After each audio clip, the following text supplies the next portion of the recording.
The slap cracked through the air like a gunshot. Victor Moretti stumbled back, his hand flying to his stinging cheek.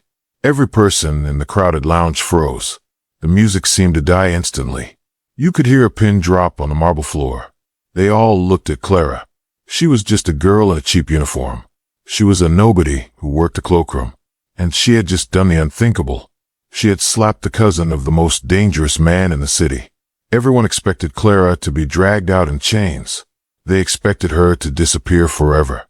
Nico's eyes were full of murder. But then a low, cold voice came from the shadows. "Nico, step away from her." It was Victor Moretti, the boss, the man who owned the streets and the souls of everyone in them. He walked into the light, but he didn't look at his cousin. He looked at Clara. His eyes didn't show anger. They showed a dark, hungry interest. In that moment, Clara's life as a nobody ended. Before we see what happens when a mafia boss decides he wants the girl who defied him, please subscribe to our channel. Your support helps us tell more stories like this one. And tell us in the comments, where in the world are you watching from today? Clara lived her life in the quiet corners. Her apartment was small. Her shoes were worn thin. Every morning, she woke up at 5. She drank bitter coffee. She took the bus to the Emerald Lounge. The lounge was where the elite played. It was a place of gold leaf and velvet. It was a place where a single bottle of wine cost more than Clara made in a year. She worked in the cloakroom. Her job was simple. Take the coats. Give a ticket. Smile, but don't look them in the eye. For 3 years, Clara was a shadow. She saw the underside of the city. She saw the greedy politicians. She saw the trophy wives. She saw the men who thought they were gods. One of those men was Nico. Nico was young. He was handsome in a cruel way. He was the cousin of Victor Moretti. In this city, the name Valenti was a prayer and a curse. They ran the docks. They ran the unions. They ran the streets. Victor was the head of the family. He was a man of silence and iron. Nico was his opposite. Nico was loud. He was messy. He liked to make people crawl. It was a rainy Tuesday. The lounge was crowded. The air smelled of expensive cigars and heavy perfume. Clara was busy. There was a line of people waiting for their coats. Nico walked to the front of the line. He didn't wait. He never waited. "My coat," Nico snapped. He didn't show a ticket. He didn't even look at Clara. "I'm sorry, sir," Clara said softly. "I just need your ticket." Nico leaned over the counter. His breath smelled like expensive scotch. "Do you know who I am?" Clara kept her head down. "I do, Mr. Valenti, but I still need the ticket for the system." Nico laughed. It wasn't a kind sound. It was the sound of a predator playing with a bug. He reached out. He grabbed Clara's chin. He forced her to look at him. His fingers dug into her skin. "You're a nobody," Nico hissed. "A little girl in a cheap uniform. You don't tell me what to do. You get my coat, or I'll have you thrown into the river." The room went quiet. People stopped talking. They liked to watch a show. They liked to see someone get crushed. Clara felt her heart hammering. It felt like a trapped bird in her chest. For years, she had taken the insults. She had taken the invisible treatment. But something inside her snapped. Maybe it was the rain. Maybe it was the hunger. Maybe it was just the way his fingers felt on her face. Clara didn't think. She didn't plan. Her hand moved on its own. Crack. The sound echoed through the marble hall. It was a sharp, stinging slap. Nico's head jerked to the side. A red mark began to bloom on his cheek. Silence followed. It was a heavy, suffocating silence. Nico froze. His eyes went wide. He touched his face.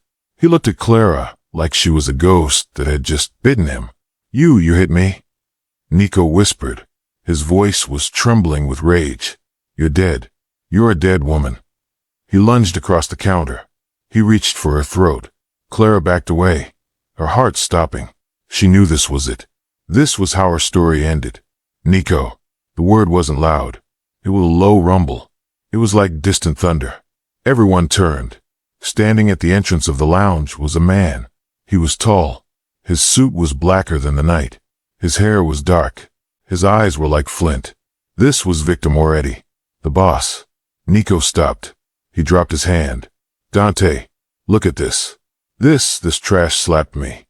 She needs to be handled." Dante didn't look at Nico. He didn't look at the crowd. He looked at Clara. He looked at her like he was seeing something for the very first time. He didn't look angry. He looked curious. He walked forward. The crowd parted like the sea. Every step he took felt heavy. He stopped at the counter. He was so close that Clara could smell his cologne. It smelled like sandalwood and cold air. "Did you hit him?" Victor asked.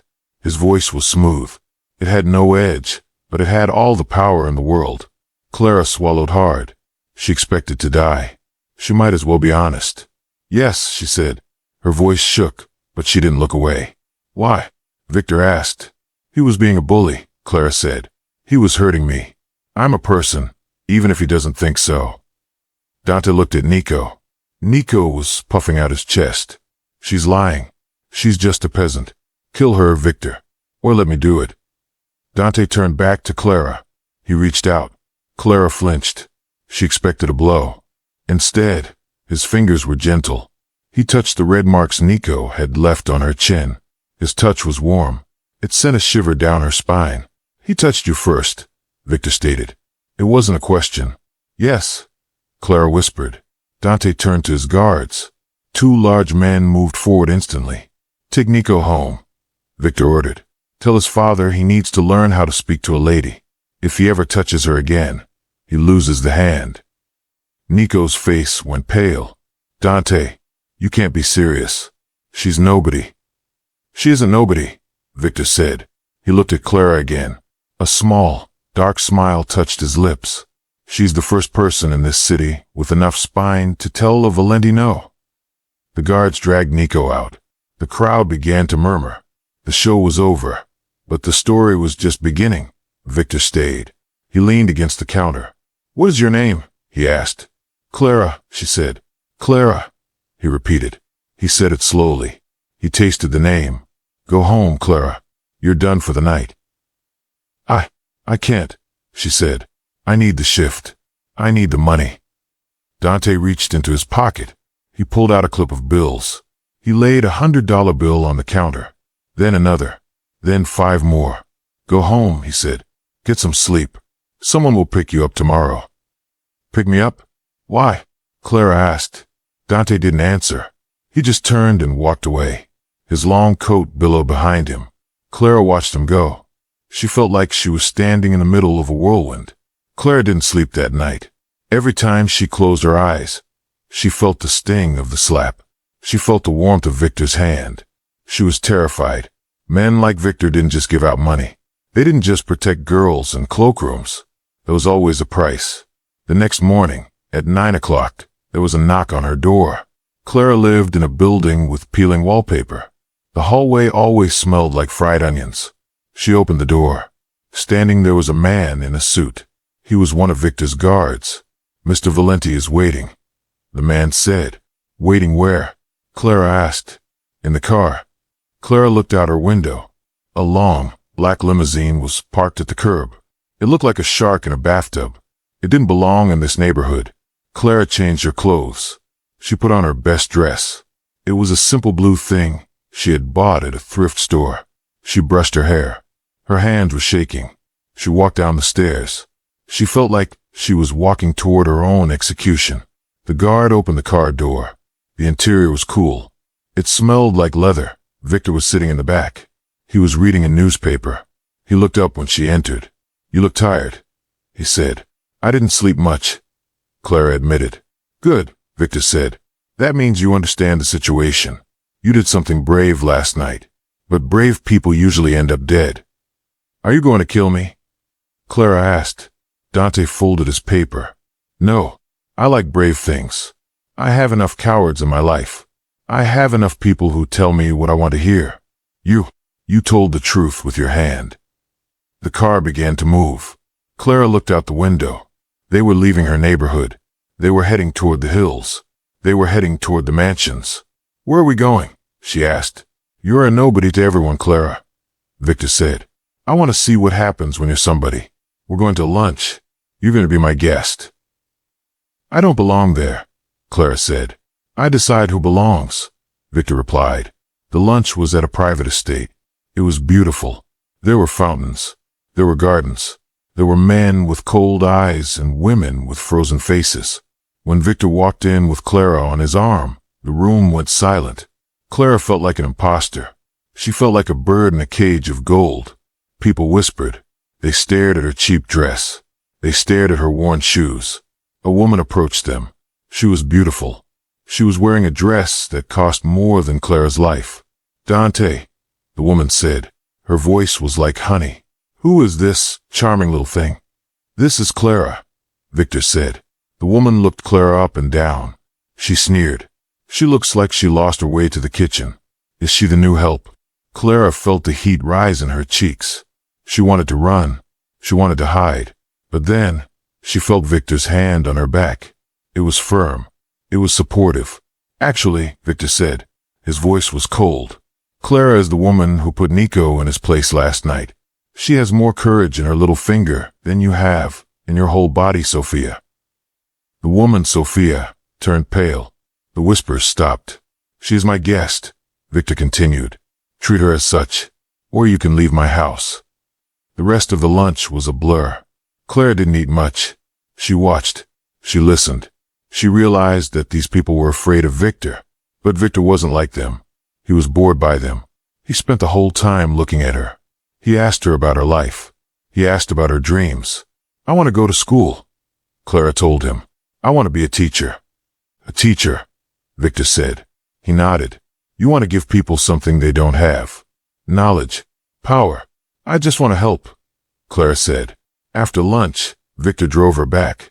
But he didn't take her to her apartment. He took her to a high-end department store. "Why are we here?" Clara asked. "You need clothes," Victor said.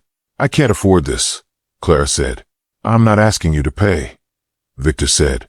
"Consider it a gift for the entertainment you provided last night." Clara tried to argue, but Victor didn't listen. He called over the manager. He told them to give Clara whatever she wanted. For 3 hours, Clara tried on silk. She tried on lace. She tried on shoes that felt like clouds. When she came out, she looked like a different person. She looked like she belonged in the hills. "Do you feel like a nobody now?" Victor asked. He was standing by the door, watching her. Clara looked at herself in the mirror. "I feel like I'm wearing a costume." Dante walked up behind her. He looked at her reflection. "It's not a costume, Clara. It's a reflection. You were always this. You just didn't have the frame." For the next few weeks, the world changed. Every day, flowers arrived at Clara's apartment. Every evening, a car waited for her. Victor took her to dinner. He took her to the opera. He didn't demand anything. He didn't push. He just wanted her presence. Clara was falling in love. It was a dangerous thing. She knew who Victor was. She knew he was a man of blood. She saw the way people looked at him with terror. But with her, he was different. He was patient. He was kind. But the world of the Mafia is never quiet. Nico didn't forget the slap. He didn't forget the humiliation. He was a man of small mind and big grudges. He waited. He watched. He saw how much Victor cared for the nobody. One night, Clara was walking home from the grocery store. It was a dark street. The street lights were flickering. A black van pulled up beside her. Clara started to run, but she wasn't fast enough. 2 men jumped out. They grabbed her. They threw a bag over her head. "Dante thinks he can protect you," a voice hissed. It was Nico. "Dante is soft. He's forgotten what we are. I'm going to remind him." Clara was terrified. She was thrown into the back of the van. The van sped away. She thought about her life. She thought about her bit of bitter coffee. She thought about the silk dresses. She thought about Victor's eyes. They took her to an old warehouse by the docks. It smelled like salt and rust. They tied her to a chair. When they took the bag off her head, she saw Nico. He was smiling. He had a knife in his hand. "You're going to scream," Nico said. "And Victor's going to hear you. He's going to come for you. And then, I'm going to show him that he can't pick up trash and call it a queen." Clara looked at him. She was scared, but the anger was there too. "You're a coward, Nico. You can only fight people who are tied up." Nico slapped her. It was hard. Her lips split. "Shut up. You're nothing. You're a nobody." "If I'm a nobody," Clara spat, "then why are you so afraid of me?" Nico raised the knife. But before he could strike, the door of the warehouse exploded. It wasn't a metaphor. The heavy steel door was blown off its hinges. Smoke and dust filled the air. Dante Valenti stepped through the smoke. He wasn't the man who had taken her to the opera. He wasn't the man who had bought her flowers. This was the boss.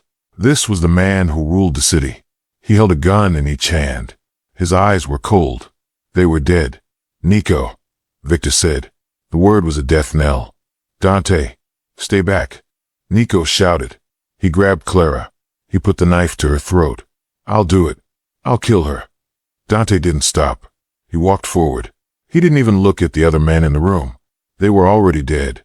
His guards were moving through the shadows like ghosts. Shots rang out. Nico's men fell one by one. "Drop the knife," Victor said. "No, she's just a girl. Why do you care?" Nico screamed. "Because she's mine," Victor said. In that moment, Clara saw the truth. Victor didn't just want her. He didn't just like her. He had claimed her. Dante fired. The bullet hit Nico's shoulder. Nico screamed and dropped the knife. He fell to the ground, clutching his arm. Dante walked over. He didn't look at his cousin. He looked at Clara. He cut her ropes with a small knife. He pulled her to her feet. "Are you hurt?" he asked. Clara shook her head. She was shaking. Dante turned to Nico. Nico was sobbing on the floor. "I told you," Victor said. "If you touched her again, you would lose the hand." Dante didn't hesitate. He stepped on Nico's wrist. He raised his gun. "No," Clara shouted. Dante paused. He looked at her. "He tried to kill you, Clara. He tried to hurt what is mine." "Don't do it," Clara said. "Not for me. Don't be the monster he thinks you are." Dante stared at her for a long time. The silence in the warehouse was heavy. Finally, he lowered the gun. "Take him away," Victor told his guards. "Send him to the freighter. He's going to the salt mines in the east. He doesn't come back. Ever." The guards dragged Nico away. He was begging for mercy. No one listened. Dante turned back to Clara. He reached out and wiped the blood from her lip. His touch was gentle again. "You're a teacher," he said softly. "You just taught me something." "What?" Clara asked. "That there is something stronger than fear," Victor said. He picked her up. He carried her out of the warehouse. The sun was starting to rise over the water. The sky was orange and pink. "I'm not going back to the lounge, am I?" Clara asked. "No," Victor said. "You're never going back to that life.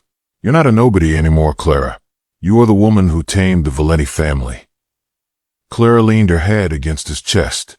She knew the life ahead would be dangerous. She knew there would be more warehouses. There would be more men with cold eyes. But she wasn't afraid. She had been invisible for 24 years. She had been a shadow. She had been nothing. But in the eyes of the most dangerous man in the city, she was everything. Dante put her in the car. He sat beside her. He took her hand. "Where are we going?" she asked. "Home," Victor said. "We're going home." And for the first time in her life, Clara knew exactly where that was. Clara's life changed overnight. She moved into the Valenti estate. It was a fortress of marble and glass. At first, she felt like a prisoner. But Victor didn't treat her like one. He gave her the keys. He gave her a staff. He gave her his trust. The city began to talk. The nobody was now the queen. People who used to walk past her now bowed. People who had insulted her now sent gifts. Clara didn't let it change her. She still woke up early. She still liked her coffee bitter. She started her own foundation. She used Victor's money to build schools. She used his power to protect the people who were invisible. Dante watched her with pride. He was still a man of the shadows. He still did things that made Clara look away. But he always came home to her. He always listened to her. One evening, they were sitting on the balcony. The city lights were twinkling below them. "Are you happy, Clara?" Victor asked. Clara looked at her hands. They weren't rough anymore. They didn't smell like cleaning fluid. They were covered in rings. "I'm happy because I'm seen," she said. "But I'm happy because you saw me when I had nothing." Dante leaned over and kissed her forehead. "I saw a girl who wouldn't break. That's more valuable than all the gold in this city." Nico never returned. The Valenti family became stronger, but they became quieter. Clara was the conscience of the Mafia. She was the light in the dark. She was no longer a nobody. She was the heart of the empire. And it all started with a single slap. It started with a girl who decided she had had enough. In a world that wants to make you invisible, sometimes you have to make a noise. Sometimes you have to hit back. And if you're lucky, the right person will be watching. Clara and Victor lived a life of luxury and danger, but they lived it together.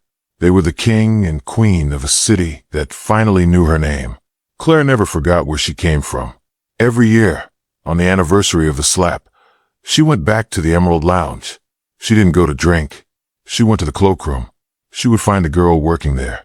She would look her in the eye. She would give her a massive tip, and she would whisper the same 3 words. "You are somebody." The girl would always smile. She would watch Clara walk away. She would see the black cars and the guards, but she would also see the woman who used to be just like her. It was a reminder that the world can change in a heartbeat. It was a reminder that no one is truly nobody. Dante would be waiting at the door. He would take her hand. They would walk out into the night. The city was theirs. The future was theirs. And the story was far from over. Thank you for staying with us until the end of this story. It's a powerful reminder that our worth isn't defined by our job or our bank account. It's defined by our spirit. If you enjoyed this story, please give this video a thumbs up. It really helps the channel grow. Don't forget to subscribe and turn on the notification bell so you never miss a new story. And remember to leave a comment. We want to know where you're watching from. We'll see you in the next video. Until then, stay brave and remember, you are never nobody.